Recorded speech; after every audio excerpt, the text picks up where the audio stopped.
जय माता दी फ्रेंड्स, कैसे हैं आप सभी। फ्रेंड्स, आज की वीडियो में मैं आप लोगों के साथ शेयर कर रही हूं कि नवरात्रि की पूजा में हमें किन किन सामग्री की ज़रूरत पड़ेगी। फ्रेंड्स, नवरात्रि की पूजा 9 दिनों की पूजा होती है और इसमें 9 दिन तक हमें किन किन सामग्री की आवश्यकता होगी, इस वीडियो में मैं सभी सामान आप लोगों के साथ शेयर कर रही हूँ। तो वीडियो को आप लोग पूरा देखिएगा ताकि जो सामान आप लाए उसमें कोई सामान आपसे छूट ना जाए।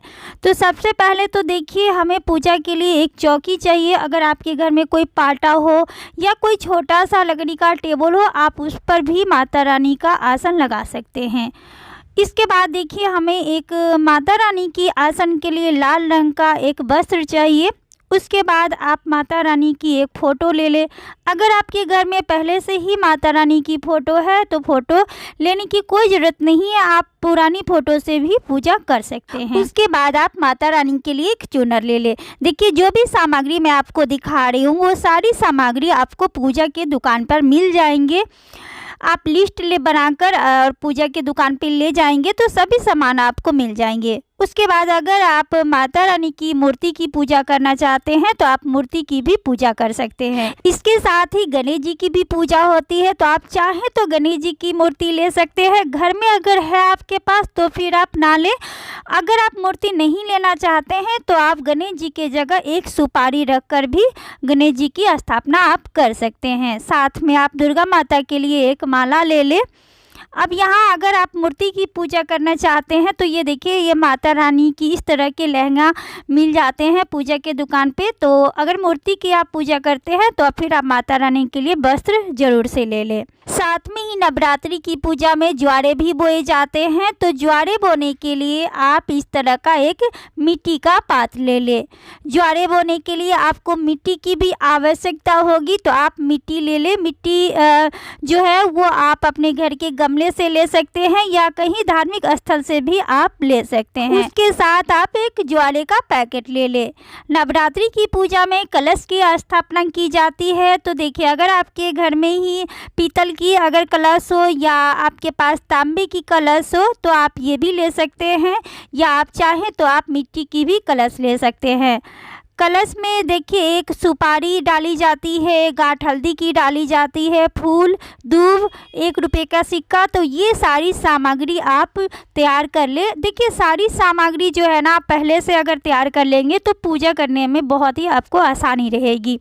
उसके साथ देखिए, ये चावल आपको 1 कटोरी लेना है जो कि आपको कलश पर भी रखना है। साथ में आपको आसन के लिए चाहिए, और ये रोड़ी है जो कि आप गणेश जी को भी लगाएंगे और माता रानी को भी लगाएंगे। उसके बाद कलश पर स्वास्तिक बनाना है, तो इसके लिए आपको रोरी लेनी है। साथ में एक आम का डलहर ले ले क्योंकि ये कलश में रखी जाती है। उसके बाद आप एक कलावा ले ले, जो कि आप कलावा से गणेश जी को वस्त्र स्वरूप अर्पित करना है। साथ में कलश के कंठ पर भी बांधना है, तो उसके लिए आप एक कलावा जरूर ले लें। और साथ में हम लेंगे शुद्ध गंगा जल, जो कि हम कलश में भी रखेंगे और सभी चीज़ों को हम शुद्ध करेंगे, तो इसलिए आप गंगा जल भी ले लें।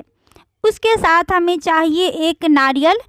तो नारियल कलश के ऊपर रखी जाती है। ध्यान रखिएगा कि नारियल लेते समय आप नारियल को हिलाकर ज़रूर से चेक कर लीजिएगा कि इसके अंदर पानी है या नहीं, या सूखा है, क्योंकि पानी वाली ही नारियल आपको लेनी है। नारियल में लपेटने के लिए आप एक इस तरह का लाल रंग का चूनर ले लें। आप चाहें तो आप कलावा भी लपेट कर पूजा कर सकते हैं। उसके साथ देखिए, हमें और क्या लेना है। अगर आप अखंड दीप जलाते हैं तो अखंड दीप जलाने के लिए देखिए, इस तरह का एक बड़ी दिया आपको लेनी है। साथ में ये देखिए, पूजा की ही दुकान में आपको ये 1.25 हाथ की बाती आती है, तो ये बाती आपको लेनी है। अगर आप अखंड जो जलाते हैं तो फिर ले लें, नहीं तो इसको आप रहने दें।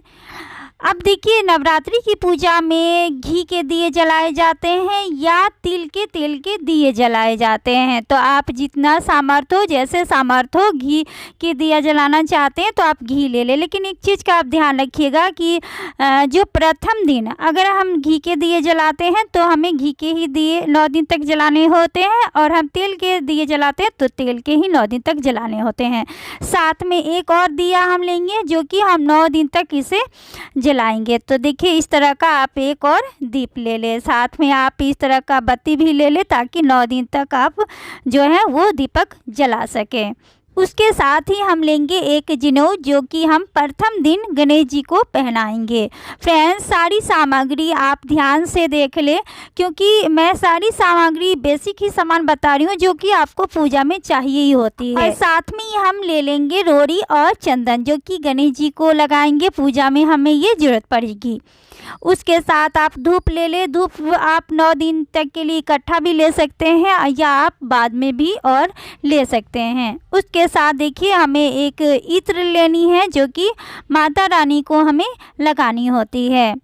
अब देखिए नवरात्रि में माता रानी को लौंग और बतासे के भोग लगाए जाते हैं, तो इसलिए आप बतासे ले लें, क्योंकि माता रानी का जो सबसे प्रिय भोग होता है वो बतासा और लौंग होता है, तो इसलिए आप लौंग बतासे ले लें। अब यहाँ पर देखिए माता रानी को लौंग कपूर की आरती होती है 9 दिनों तक, तो आप लौंग और कपूर ले ले। देखिए इस तरह का आप डिब्बी भी जो है वो कपूर की ले सकते हैं। उसके साथ ही देखिए माता रानी को नवरात्रि में छोटी हवन की जाती है, तो इस तरह के उबले आपको पूजा के दुकान में ही मिल जाएंगे। तो इसी उबले में आप जो है लौंग इलायची कपूर रखकर आप छोटी हवन माता रानी को कर सकते हैं। तो ये भी आप पूजा के दुकान पर ही ले सकते हैं, बड़ी आसानी से ये आपको मिल जाएंगे। उसके बाद देखिए अगर आप नवरात्रि की पूजा में अखंड दीप जलाते हैं, तो इस तरह का आप जाली भी ले सकते हैं, जो कि अखंड दीप को आप ढक कर रख सकते हैं ताकि हवा की वजह से ये बुझने ना पाए। इसके जगह पर कांच भी आती है, आप वो भी ले सकते हैं, या आप इस तरह की जाली भी ले सकते हैं। साथ ही हमें पूजा के लिए फूल की आवश्यकता होती है, तो अगर आपको गुलहड़ की फूल मिल जाती है तो आप अवश्य रूप से लें। अगर गुलहड़ की फूल नहीं मिलती है, फिर आपको जो भी फूल मिल जाए आप ले लें। साथ में हम कुछ ऋतु फल माता रानी को अर्पित करेंगे, इसके लिए आप कोई ऋतु फल माता रानी के लिए आप ज़रूर से ले लें। अब यहाँ पर माता रानी को 16 श्रृंगार की सामानें भी चढ़ाई जाती है, तो आप 5, 7, 16 आप जैसे आप चढ़ा सके उसी मतलब हिसाब से आप जो है वो सुहाग की सामान भी ले लें। तो ये कुछ सामान हैं जो हमें प्रथम दिन नवरात्रि की पूजा में आवश्यकता होती है, जो कि सभी सामान ज़रूरी का है। तो फ्रेंड्स, ये सारी सामान एक दिन पहले ही आप जो है वो इकट्ठा कर ले, ताकि जब आप पूजा करें तो पूजा में कोई हड़बड़ी ना हो या कोई सामान ना छूटे। तो इसलिए आप सारी सामान का जो है ना वो लिस्ट बना ले। उसके बाद आप पूजा के दुकान पे जाएंगे तो ये सभी सामान आपको मिल जाएंगे। माता रानी आप सभी की मनोकामना को पूर्ण करें। और ये वीडियो अगर आप लोगों के लिए थोड़ी सी यूजफुल रही हो तो कमेंट बॉक्स में आप लोग जय माता दी लिख दीजिएगा। तो वीडियो देखने के लिए, अपना समय देने के लिए धन्यवाद।